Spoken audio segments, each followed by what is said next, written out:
gai me mage nang na de ho gai de mai nang ku chin chui me mage nang na de chin chui mai nang na de ai ri chen mai nang na de ai ri ka mai ta lo chen mai pu nang re nang khang ai ding kan the thai ni ring ni nang khang na ba da la ge chen mai re.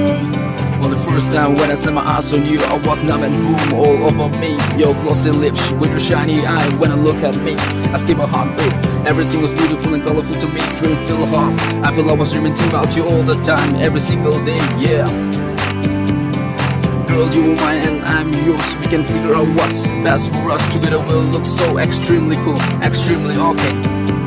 We bold, we rock, we bold, we sharp. We're gonna break the rules, I'll fight for you and you care for me. I'll stand by your side, cause girl, me and you, it's B&G. Nang na de ai ri chen mai, nang na de ai ri cao mai, thái đâu chen mai quỳ nang người.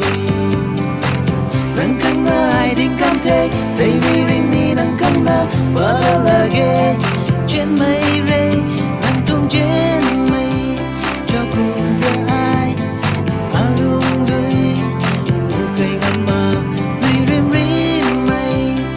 Chào cùng ta, I'll make hold that tâm thế.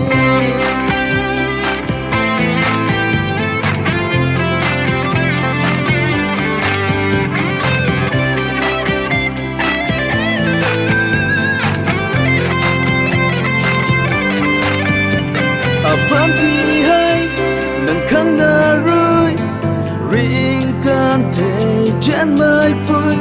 Si mai gai mai ở chu gang xin nang khang na ai tiếng can thế nang lưới ở bên ti khang ở cam bụi su lao thơ nai ra chẳng gai na nang na này bên ti khang lung chẳng You're only one I want, only one I need, only one I love.